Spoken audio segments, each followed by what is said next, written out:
Hello friends. So, sorry. Today we start the new taxonomical aids. बराबर taxonomical aids है वो उसके नया पार्ट जो है the taxonomical aids है उनमें सबसे पहले हमने देखा herbarium, then botanical gardens and different botanical gardens are present in different areas. हमने देखा था कि लखनऊ में उसका रिसर्च इंस्टीट्यूट है, देन हावड़ा, देन ब्रिटिश जो इंग्लैंड में है क्यू बॉटनिकल गार्डन है, etcetera etcetera. Now we move towards the museum. Museum is the interesting area, and we all जो बच्चे बूढ़े सभी लोग हैं उन सबको म्यूजियम उनको पसंद है because they can see the different varieties of animal, उनके बॉन्स हैं इवोल्यूशनरी, जो भी कुछ है डायनासोर के जो बॉन्स एंड डायनासोर के eggs and fossils of dinosaur वो सब रखे हुए होते हैं. Then the fossil bones are there, then the different insect are there. So there are different methods for the preservation of animals. Okay, so some animals are preserved in the formalin or preservative materials like formalin.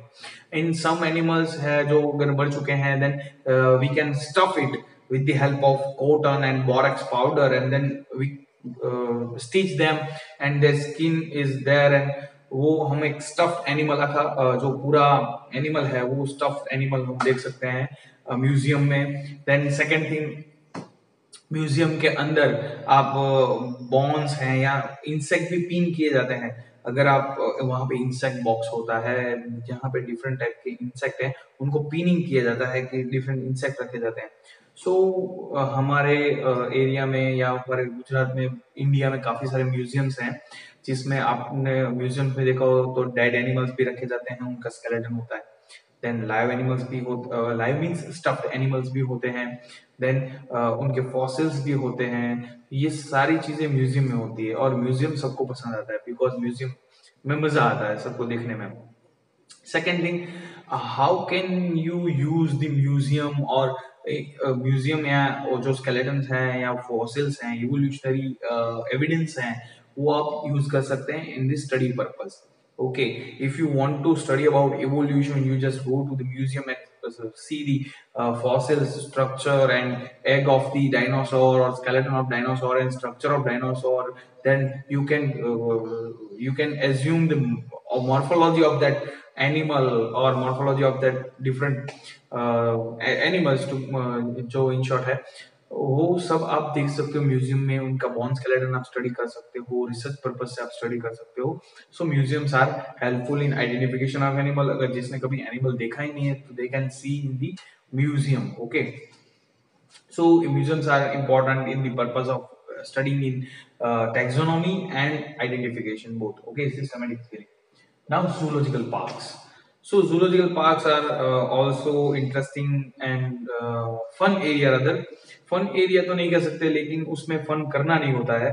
लेकिन जिसको interest है, जो interest से देख रहा है वो zoological park में काफी घूम सकता है and they can C variety and behaviour of animal जो आप म्यूजियम में नहीं दे सकते. उसमें डेड एनिमल्स हैं या किल्ड एनिमल्स हैं, लेकिन अब जूलॉजिकल पार्क में एनिमल प्लांट रिलेशनशिप के बिहेवियर, एनिमल्स की जो पूरी फिजियोलॉजी है उसका बिहेवियर, उसकी फूड हैबिट्स, उसकी रिप्रोडक्टिव बिहेवियर, आइए आप सब कुछ देख सकते हो in the zoological park. So you can see the behavior of animal, you can identify the animal, you can see the characteristic of animal, their digestion process, वो जो क्या फूड लेते हैं उसकी फूड हैबिट्स क्या है, उसकी हैबिटाट क्या है एंड उनकी सर्वाइवल सिचुएशंस क्या है, वो सब आप स्टडी कर सकते हो, वो सब आप देख सकते हो. So it is very interesting and सबको मजा भी आता है जूलॉजिकल पार्क्स में घूमने में. और काफी सारे जूलॉजिकल पार्क्स हैं. सेकेंड थिंग, विदाउट परमिशन नहीं जाना, it is illegal.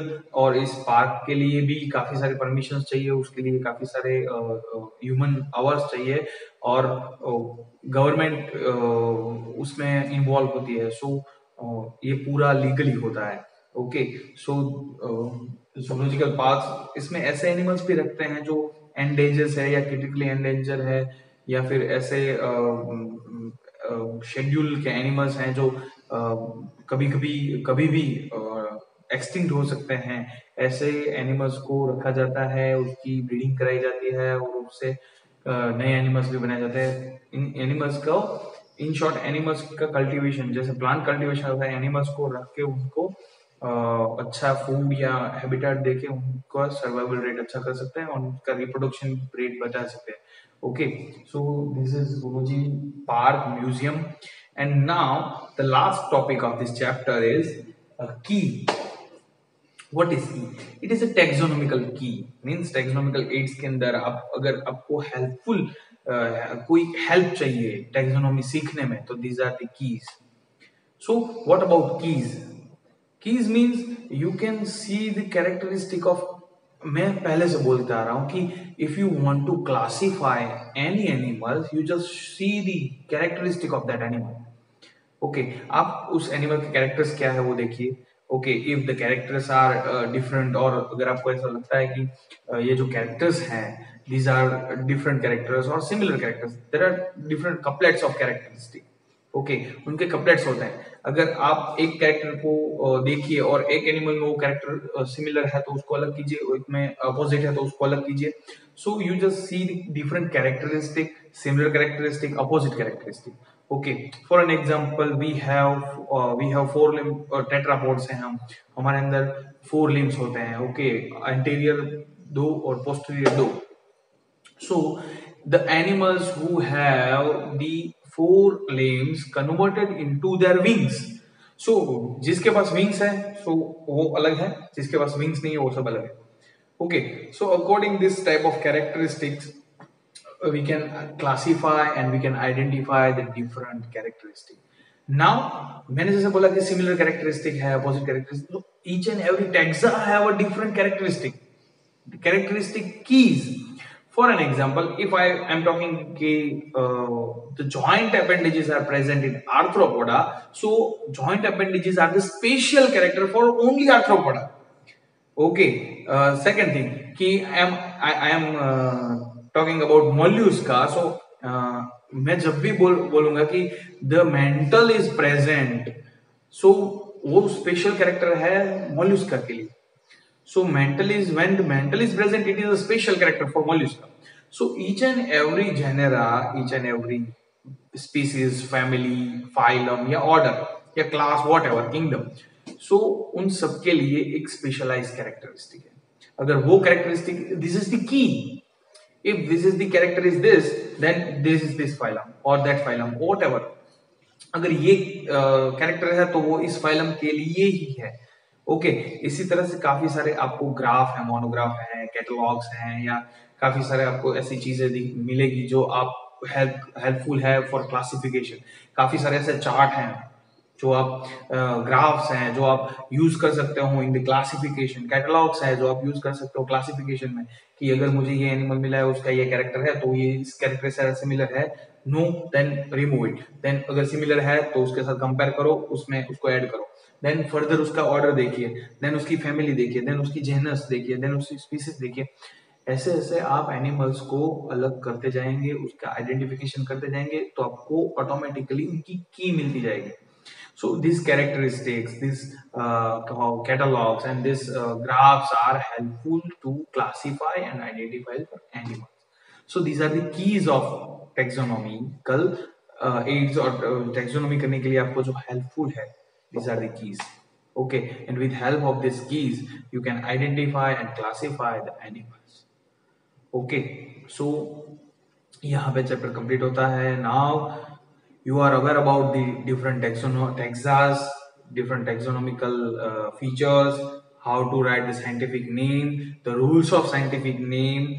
You all are aware about that, those things. Okay, ये सब आपको मालूम।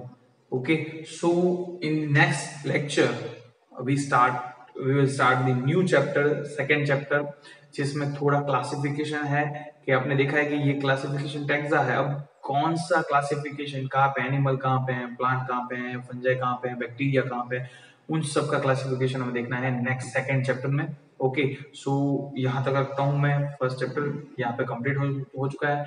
You just go through to your exercises, आप अपनी टेक्स्ट बुक की जो एक्सरसाइज है वो देख लीजिए। उसको कोई डाउट है तो you can text me, okay. So यहाँ तक रखता हूँ, बाय।